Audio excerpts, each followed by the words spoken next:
Okay. Hello, everyone. I'm here with the Kepler College Astrology Book Club. We are meeting with author Babs Kirby, who wrote Solar and co-wrote Solar and Lunar Returns for our book club book of the month, and we are just getting set up. So we will pop on in about 10 minutes.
Hi, everyone. We have about 5 minutes before we get started. While we wait, I see we have a few people watching already, so welcome. While we wait on the author to show up, let me know in the chat box if you read along with us for the book club read of Solar and Lunar Returns, A Psychological Approach. Or if you did not read it, you can tell me if you work with solar or lunar returns or any of the return charts for the personal planets. Let me know in the chat. Thank you.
Oh, Hi, video. Beth. Hi, hi. Hey, how are you doing? I'm okay. I just realised it's 8 a.m. for you, which is a bit ungodly, but it's I woke up a little earlier than usual, but I was happy to do so. I think it's a great topic to wake up for. So I have my morning coffee with me. I've already had a cup, so I am geared up to go. sounds good. Sounds good. Perfect. Perfect. And just so you know, we are live right now. So we have a few people watching already, I believe. Okay. Yes, just a few. But yeah, welcome. What time is it where you are? 2 o'clock. 2 o'clock in the afternoon. Okay, not bad. So it's like a little afternoon pick me up. Oh, for sure. Yes, fine. Yeah, yeah, yeah, yeah. And on Perfect. the West Coast, it'll be even earlier. I doubt people will be getting up on the West Coast. Yeah, for the Pacific time, it was a start time of 6 a.m. Oh, So some people might still be asleep. We might have a smaller turnout, but that's okay. yeah. Most audience is actually on the East Coast anyway, so they're Okay. gearing up with some extra sleep. Well, wonderful, and welcome Babs Kirby, and welcome everyone who is watching. Before we jump into it, again, just let me know in the chat if you read along with us for this book of the month, or if you work with solar and lunar returns, just pop that into the chat. Scout says, good morning. Thank you, Scout. Good morning, or midday, or good night, wherever you are. Thank you for joining us. Excellent. Well, Babs, if you are good to go, Mhm. I will jump right on into the introductions here. Okay. Yes. So welcome everyone to our Kepler College Astrology Book Club author Q&A. My name is Misty Lane and I'm your book club host and admin for our Facebook group. I'm here today with Miss Babs Kirby, co-author of our September book of the month, Solar and Lunar Returns, a Psychological Approach. And before we jump into it, I'd like to remind everyone that we do have the Kepler College Substack up and running. This is going to be, I believe, our third publication of the newsletter to cover this book. The newsletter features reviews written by our readers and myself to share our thoughts on the book of the month after we've fully digested it. And if you've read the book along with us and have any thoughts you would like to share, you can email your reviews to me at misty@keplercollege.org. Or you can, if you're part of the Facebook group, you can just submit it straight into the Facebook group and I will see it there. But I will copy my email into the chat so you can send that to me. And then I will also copy the Substack URL into the chat so you can follow that as well. And in the past, we have had a few confused people about what even is Substack, what is it? And if you don't know, this is going to be my little sales pitch, but it is like a newsletter, more of a content-oriented newsletter. You don't have to have a Substack subscription at all. You just sign up for the newsletter when you go to that URL, and it'll just give you like a monthly rundown of what we've been talking about for the book of the month. So let's check the chat. Scout says, I didn't read along, but I have a little understanding. Victoria says, solar returns are my go-to. Scout says, I got an email for this, but not familiar with the book club. So welcome, Scout. It sounds like you're new here. Things are always shifting around. We're trying to figure out what works best, but I think we're on the right track. So welcome to the group. And let me, now that the housekeeping is out of the way, let me announce the author. Here we have Babs Kirby, who is a writer, consultant, astrologer, lecturer, and workshop leader.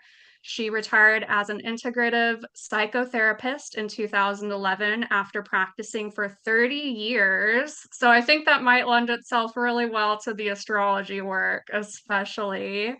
Babs gained her diploma from the Faculty of Astrological Studies in 1984 and went on to become its vice president. And she was the director of the faculty's 2-year course, Counseling within Astrology, and taught for the faculty for 12 years. And Babs has a much, much longer list of involvements, accolades, and all of that good stuff. So that is so impressive. Thank you so much for joining us, Babs. And to everyone out there, I will be keeping an eye on the chat box. So if you have any questions along the way, please type them into the chat box and we will get them answered for you. But to start, Babs, we have a bunch of people saying hello to you.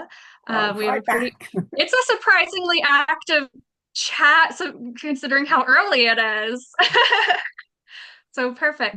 Well, Babs, it sounds like, and we are on YouTube, so I'm going to assume that a majority of the people watching this maybe have not read along with us, or maybe they're new to the book club and just discovering what we're all about.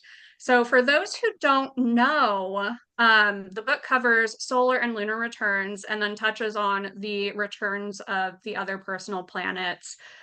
In popular culture of astrology, I feel like we hear about the Saturn return most often. This is what everyone's talking about, and I don't hear as much about the returns of the other planets. So, Babs, for those who don't know, what is a planetary return?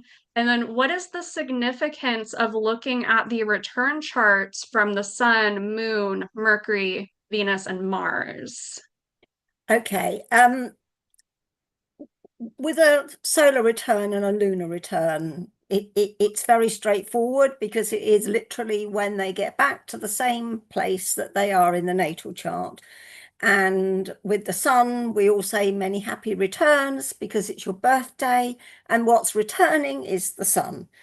With the lunar return, that's happening much more often. We get 13 of those in a year. and they they echo, or I look for echoes of what's in the solar return to pick out significant months in the year.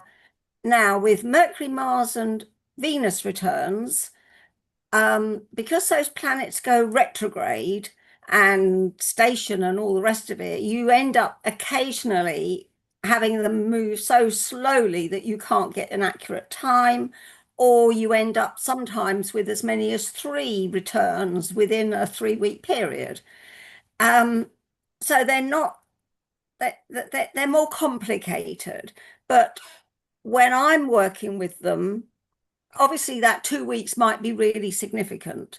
So, and you may or may not have a tight enough time to get angles, but you've still got aspects and you've still got the relationship between the return chart and the natal chart, which is always an important synastry to look at, because the natal chart is what we're coming from. But I would normally look at the last of the returns. If you've got a retrograde planet, then I would look at the last return as the one that's going to signify the next year or 2 years in the case of Mars. And I think particularly for some people, it's a way of trying to get in touch with those principles more, particularly for some women with Mars, that might be not as they might not be as in touch with that Mars energy. So Mm. if you have got a house placement for your Mars return, that can be really useful information to know where you're meant to be being more assertive and in life, where you're meant to be putting your energy. Um, and in the book, we do give examples of a Mercury, Venus, and Mars return for each of the case studies. Mhm. Um, and we don't use all three returns for all three case studies, but we do use a Mercury or Venus or Mars return for each of the case studies to Okay. show people a bit more about how to work with them. Unfortunately, none of them were retrograde, so we didn't have that problem at the time. Excellent. That's a lot to think about with the retrograde of the other planets. That, yeah, that would make things more complicated. And I'm glad that we read this book when we did, because we started reading it right when I had my birthday. I also, like, when I had my solar return, I was also having my like lunar return around the same time, of course. I was also having my Venus return, my Mars return, a Oh, lot of my wow. personal planet returns like going on at the same time. So it was interesting to think about, but yeah, getting into like trying to follow along with the other planets like the Venus, Mercury, and Mars did get, I think it got a little bit complicated trying to like synthesize it into one big picture. We do have a question from Scout. Scout asks, is it when sun or planet is in the same place by exact degree, which may affect the exact time? Yeah. So Scout, yeah. Yeah, it goes back to the same degree, which it is important to have that exact time for. And especially like if we're talking solar returns, sometimes it happens like a day or so before your actual birthday, just because we are looking at that exact degree. Yeah. Um, Perfect. We have It's a good. comment. Salty Mama, sorry to interrupt. Salty Mama, Soul Tribe says that you're the greatest of all time.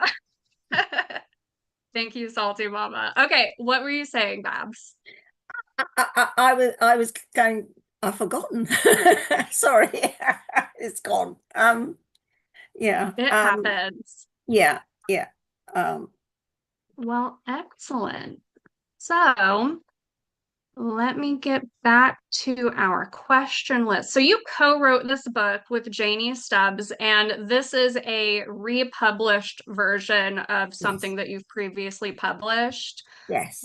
What led you to even writing this book in the first place together? We were in the same. faculty class studying together, and we were the only two in our class to pass our diploma that year. And so it kind of threw us together. So we both got the diploma in 1984, and we started meeting. We hadn't been particularly friends in the class, but we then started meeting and offering each other a kind of informal supervision support for the work that we were doing with clients. And then we decided to um, maybe run some workshops together. And we did those for a while. And then we decided to try and write up. We thought we've got all this material, let's try and put it into a book. And that's what led. And then Solar and Lunar Returns was the first book that we tried to write together. And we did a massive amount of research in terms of all of our, first of all, we looked at all of what we considered our significant years to see what was occurring and with other people that we knew.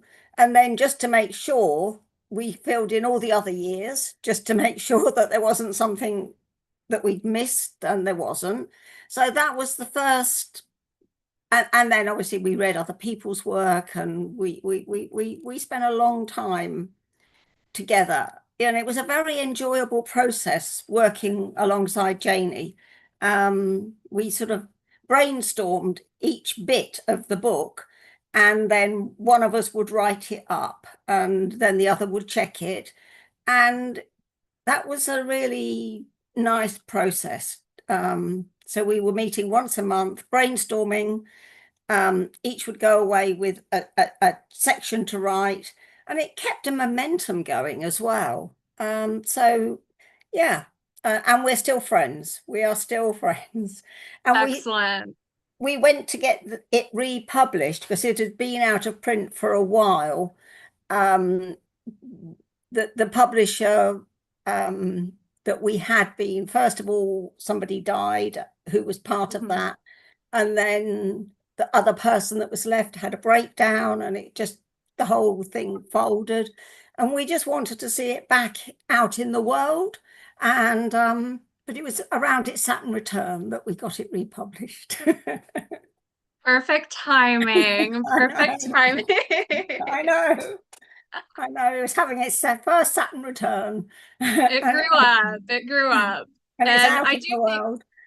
it's out in the world, absolutely. And yeah, I could definitely see that in the book, just all of the work that you put into it. And even just thinking that like one person wrote the book while the other was checking it, it was very cohesive. I could not even tell that two people wrote it. So good job with Yeah, that. Um, the subtitle of the book is, and the theme behind the book is that we're looking at this through a psychological approach, which mm, for me, it was kind of like a different perspective from what I had been looking at my return charts from, because in school, I'm really taking on that more traditional approach of like, these are events that are happening and actual things that are going on, whereas that psychological approach is going to be more internal, maybe more archetypal. And mm. so, in your opinion, what are the key differences there, and what can one gain from looking at this through a more psychological approach versus through like thinking like actual events are going to be taking place, if Yeah, that makes sense? yeah. Well, obviously, actual events may be taking place, but Mm-hmm. we really wanted to focus on, if you like, the growth opportunities, the development, the personal development that a person could make the most of during those years, and rather than the external events, because in a way, the external events will echo or mirror some kind of inner process. And Mm-hmm. you can be more confident about what the inner process is than what the external event might be. Well, that's what we think anyway. So we're, looking at the challenges and the opportunities that present themselves. Um, and I think, the the most important thing to always do with a solar return is look at the house that the sun's in. The house Mhm. that the sun's in, even if you don't do anything else with your solar returns, look at the house where the sun is, because that's meant to be your focus for the year and where you'll meet the most challenges and the most opportunities, depending on the aspects and what else is going on. Um, so Exactly. yes, Yeah, yes, looking at the house that the sun is in especially, and then we're always tying our natal chart into it. So we're not looking at each chart in isolation. We're always comparing it with yes, the natal. So we're yeah, looking at, okay, what house is it in the solar return chart? What house is that in my natal chart? And then synthesizing that together. Then, of course, the aspects and so on and so forth being made to the sun, both in the solar return chart and natally. It can be a lot to synthesize and a lot to comprehend, but even just looking at that can tell a lot. yeah. One thing that I hear quite often, and this is something that I think was said in the book as well, is that like we're also putting importance on like the rising sign of the chart. Mm, And I've heard it said many times that if you have the same rising sign in a solar return chart, that's the same as your natal chart, it's going to be kind of like, I don't want to say easier, but I can't think of a better word. It's going to be a more like an easier type of approach in that mm. year ahead. What's the significance, in your opinion, of having those same repeating themes, both natally and in the solar return?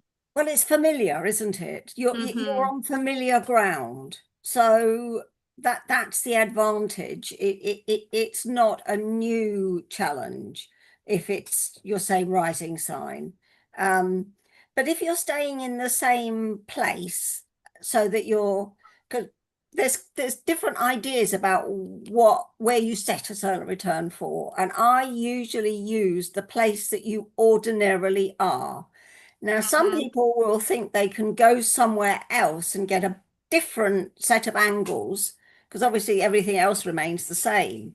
Mm-hmm. Um, I would still look at that chart, but I would still mainly give weight to the chart that's not the birthplace, but the place that you ordinarily are. And if you are in the same place for more than 4 years, the same angles and the same houses will start repeating. You've got a repeating pattern every 4 years, and that gradually migrates. Um, so for instance, I've got the sun in the 11th this year. I keep doing groupie type things. And I haven't checked, but it'll probably still be in the 11th house in 4 years' time, but probably Mm-hmm. in 8 years' time, it will have migrated to the 12th. So then gradually, there's a 4 year pattern, and that's worth thinking about and also looking back. But obviously, if you've moved in that 4 year period and you're setting it for where you are now, then that won't apply. But when you're looking at businesses don't move. And Mm-hmm. so you've definitely got that pattern. If you're looking at a business or a school, if you're looking at the chart, the solar returns for the Kepler College, then there will be that 4 year pattern in the solar returns. Hmm. Okay, excellent. Yeah, that's a lot to think about. I'm really glad that you touched on the chart location because that was the number one question from the readers. Felt like they were like knocking down my door, being like, "What about relocation? What I about know, relocation?"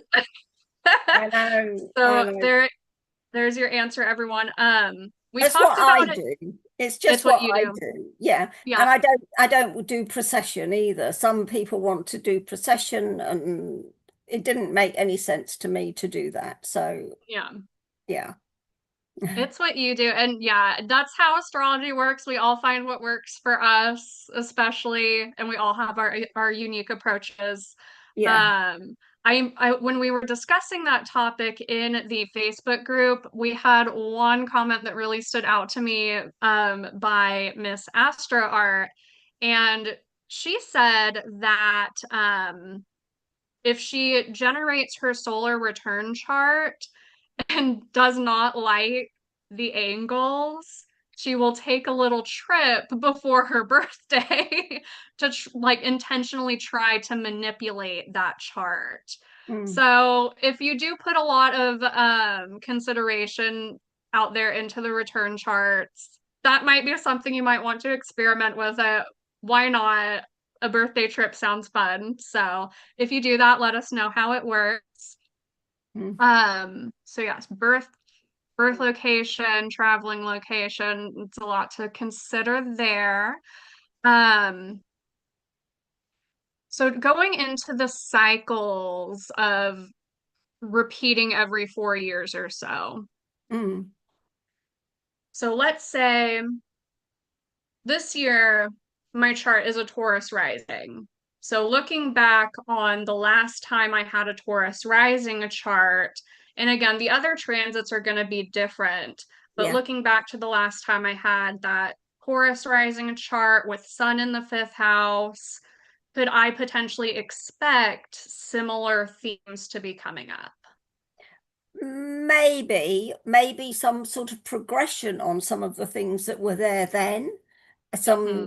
Some, but obviously it still depends a lot on the aspects and the connection between where the planets are now to your natal chart. And Right. they could all be different, but there's still something very familiar about having the same rising sign and the sun in the same house. Some you have been there before, but in a different way. The other thing I would say is that I think our solar returns run out after about 9 or 10 months, and the new one starts to kick in even before we get to it. And I Mm-hmm. don't understand why that would be, but my experience is that you're already starting, even though you haven't got there, to have Mm-hmm. your next solar return before you get there. And in terms of your idea that people take trips and see what happens, I think it's worth looking at both charts and Mm-hmm. seeing which one speaks to you the most. Um, and my experience has been that the chart that I not from the place that I normally live in has always resonated stronger for me than my attempt to escape it. Right. We can't escape everything, and we shouldn't escape everything. No, no.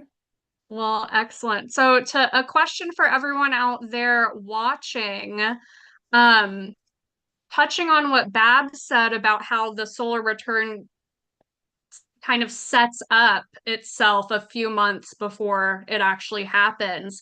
Have you noticed that in your own life where you generate a return chart and notice those themes coming into play before the return actually happens? Because I really think there's something to that. It does not make like logical sense, but it does. It's just like a natural progression of an unfolding story. And I noticed this year, especially, like I've been have even before my birthday even happened, I was feeling a lot of those feelings that were reflected in my solar return chart. Like I want to take things much slower this year and I want to take time to figure out a creative process. Those are all things that I was already exploring a few months before my birthday. Mm, So, anyone out there, have you experienced that? Let us know. mm. Okay, so let's move on to lunar returns then. So that's the second major focus of the book. And lunar returns happen on a monthly basis around, is it every around 28 days? Is that correct? Yeah, Okay. yeah. Around every 28 days, and same concept. It's whenever the moon returns to the exact degree it is in your birth chart. And that Mm, then shows like how the month is going to go on like an internal emotional level. So, mm. what can we glean from the lunar return chart? How can we use that in our day to day life to sort of plan out the month ahead? I think when I'm looking at lunar returns, I'd probably run off 6 months worth to pick out which months might be the big months, Hmm. and see other months as more low key, shall we say. Um, and the big months will be the months with angular planets in particular. Um, so they sort of, or when there's really significant, when natal planets are angular as well in a lunar return, they will also potentially show a significant month, and that the other months are quieter, emotionally, more everyday. That's how I would use them. That's how I would work with them. Yeah. Okay, okay, perfect. So the angular planets are very much like the billboard. Yes. What's really going to be impactful, it seems. Yes. Okay. Yes. Yeah. Well, perfect. Does anyone out there you look at their lunar return charts? I feel like the lunar return chart is the most underrated return chart. Like I don't really hear too much talk going on about the lunar returns, but I do think there is a lot there. Like anytime I've generated a lunar return chart, I will see it reflected in that month ahead, especially. Mm. Um, and Babs, I am curious about what is your approach? Because all of this is so focused on like predictive type of work, forecasting for the year ahead. So, in your own approach, let's say a client comes to you wanting a year ahead forecast. What does that process look like for you? Because there are so many different things you can look at. You can look at transits to natal, transits to the progressed chart, the solar returns, the lunar returns, maybe even transits to them. I've heard people use that before. But what does that process look like for you when someone comes to you for a year ahead forecast? Well, mainly they don't, to be honest. Yeah. Mainly they come, and I will explain. I don't usually do the solar return in a first consultation because there's Right. so much to look at. And I usually will just work with their chart and their secondary progressions and transits. And I will say that I'm looking, if you've got a Pluto transit, it's going to be around for years. So I'll be looking at 2, 3 years maybe. And if it's in an aspect pattern and it is going to go boom, boom, boom across a T square, it might go on for 6 or 7 or 8 years. So I don't limit to a year. I Mhm. say I will work with what's happening.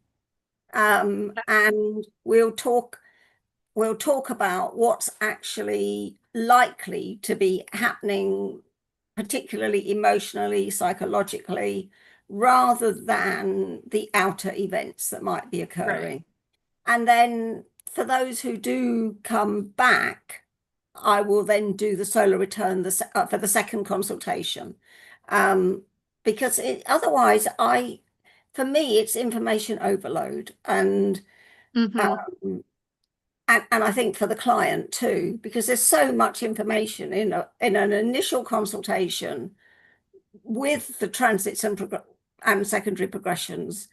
Um, and I might run the solar return through and just look at where the sun is, but I might not until they come back the second time. Okay, So, that makes a lot of sense. I would agree with that, that the solar return chart is like a second time session.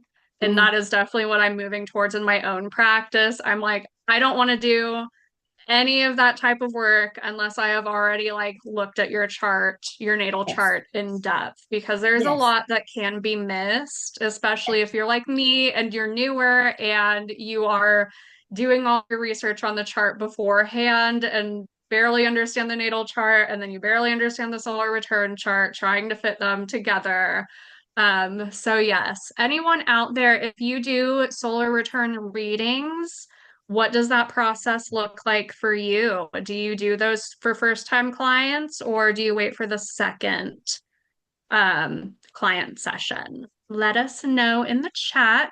And if you have any questions for Babs about solar returns, lunar returns, any of the other returns covered in the book, let us know. Um, I'm curious what you all are working with that. Can I just say Oh, something about repeating aspects? Because absolutely. one of the things that it's really important to look for in a solar return is where you have something in the solar return in aspect, two planets in aspect that are also in aspect in the natal chart, Hmm. because that's always an opportunity to make progress with that particular pair of planets and how they get on or don't get on. So, for instance, if they're in square in the natal chart and they come up as a trine, you're going to have greater ease.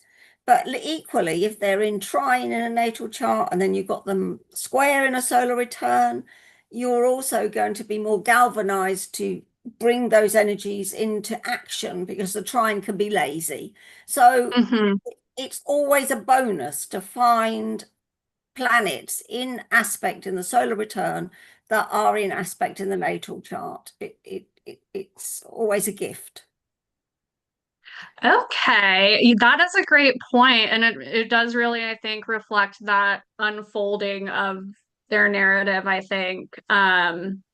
Yeah, that's a I'll have to go back for my own solar return and just see because it's not going to be unusual. Like the planets are always aspecting each other. So like I might see natally I have or not Mars, Saturn Mercury opposition and Yeah, seeing in my natal charts, maybe there's a Saturn Mercury trine, maybe and seeing how they can work together.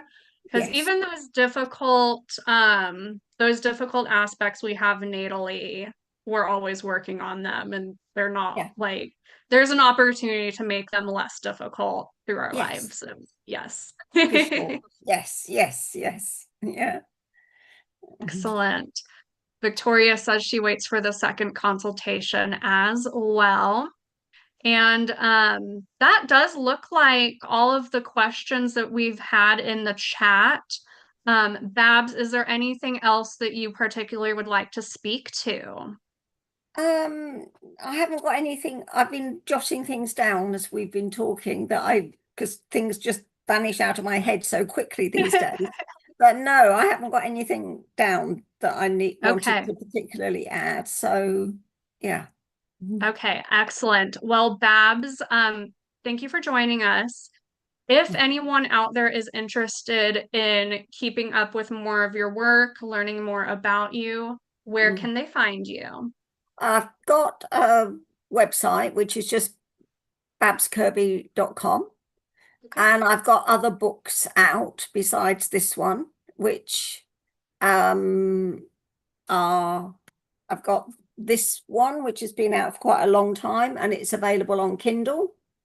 And that's quite an entry level book. And this one, which I also wrote with Janie, is published by quite a small publisher in this country. But that was Janie's and my second book, and that's in print. And this is my sum total. Experiential Astrology. That was published by an American publisher who's no longer, but Okay. and I have all of the copies of it. So when that publisher folded, I've managed to acquire the copies and I'm hopeless at trying to sell them. But if anybody ever wants one, if they email me, I can provide it because I've got them in my basement in good condition. In good condition. Okay, excellent. And Um, those are a lot of it's, books. yeah, it's a lot. Yeah, yeah, yeah. I was busy for You a while. you were busy for a while, but that is awesome though. I'm always impressed at how so many astrology authors they just pop out books like it's nothing. I'm jealous. We have one question in the chart. Aaron asked, Oh, cool. Did this just start? Erin, we've been at this for about 30 minutes now, and we're actually about to wrap up. But again, if anyone has last minute questions, I'm going to go through our notifications or news feed about what's coming up next.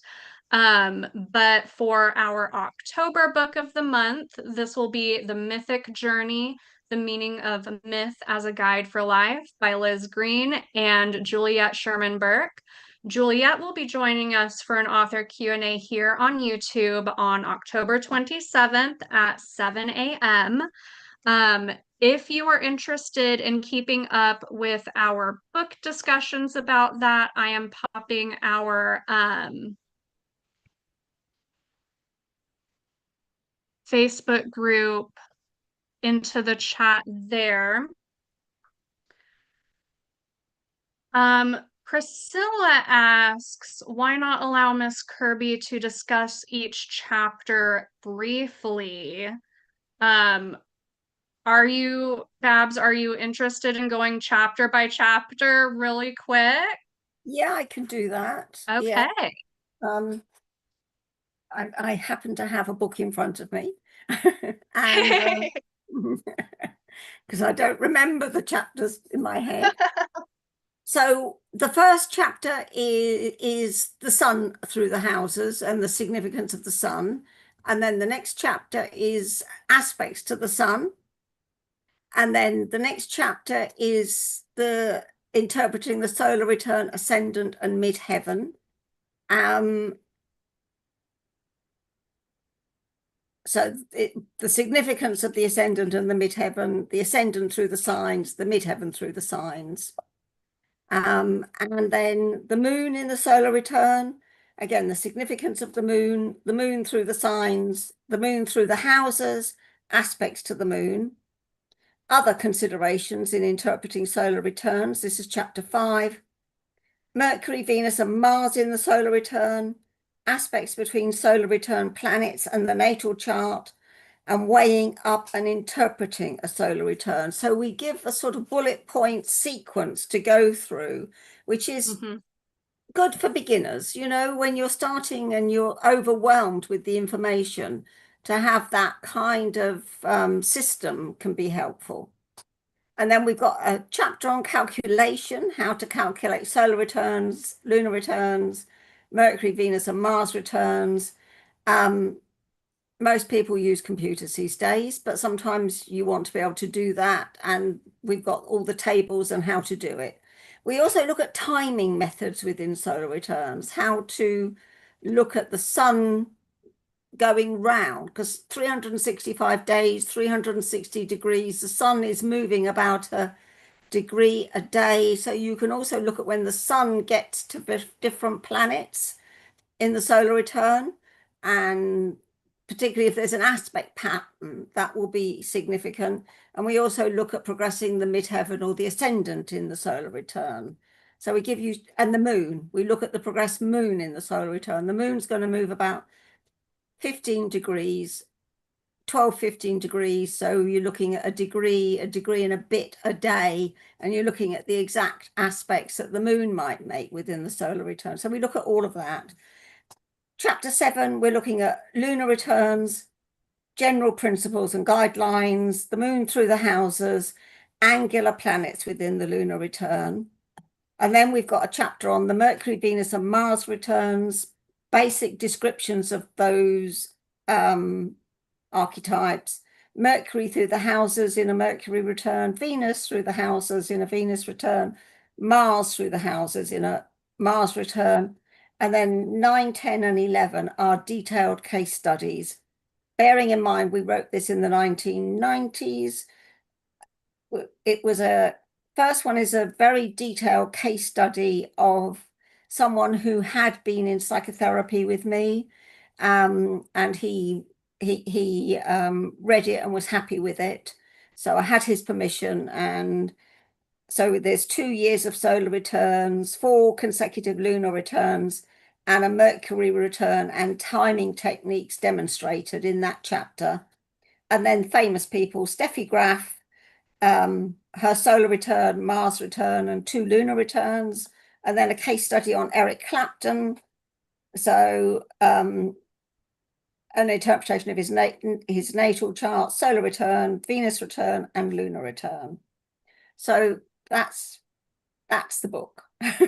That's the book, chapter by chapter. And Priscilla, it is, I would say from what I read in the book, the most significant parts of the book are going to be the parts where she talks about the solar returns, because that really sets up how we're looking at everything else as well. And it really is such a good reference book, and does break it down step by step. So if you pull up, even if you're brand new to astrology pretty much and just know how to read a natal chart, just learned how to read a natal chart, if you pull up your solar return chart and then follow along with this book, it will break it down step by step on like what you're looking at. And it's very much like a guided workflow, I would say. Um, Bree says both my progressed moon and solar arc moon are spot on my 11th house cusp of Cancer. Lots of time with family and crying. Bree, I hate to hear that it's a lot of group crying dynamics. I hope it is cathartic for you at least. Priscilla asks if the solar return falls very close to the natal chart. You briefly said it's like a new beginning. Did I understand you correctly? So would you say it's like a new beginning whenever the solar return chart is somewhat close in appearance to the natal chart? It could be. It could be. I yeah. I think the I would say it's familiar. I would say that the themes are familiar rather than necessarily a new beginning. But in terms of those really important years, the really important years are when there are hard sun moon aspects. Sun moon conjunct, new moon, full moon, squares. If you've got sun moon hard aspects, those are the years when really big stuff tends to happen. Okay, Mm. perfect. We'll have to take a look at those. Priscilla says, thank you. This helped clarify a lot for her. Mm. And if anyone has any further questions, I have posted the link to the Facebook group in the chat. So feel free to make a post of your own if you have any questions whatsoever about any of the returns. You're even welcome to like post a return chart as well. And if anyone is up for an exercise, they're welcome to comment on that as well. But again, Babs, thank you so much for joining us today. I really appreciate it and appreciate you taking the time as well. And again, for everyone out there, thank you for those who read along. Thank you for those who attended today's discussion.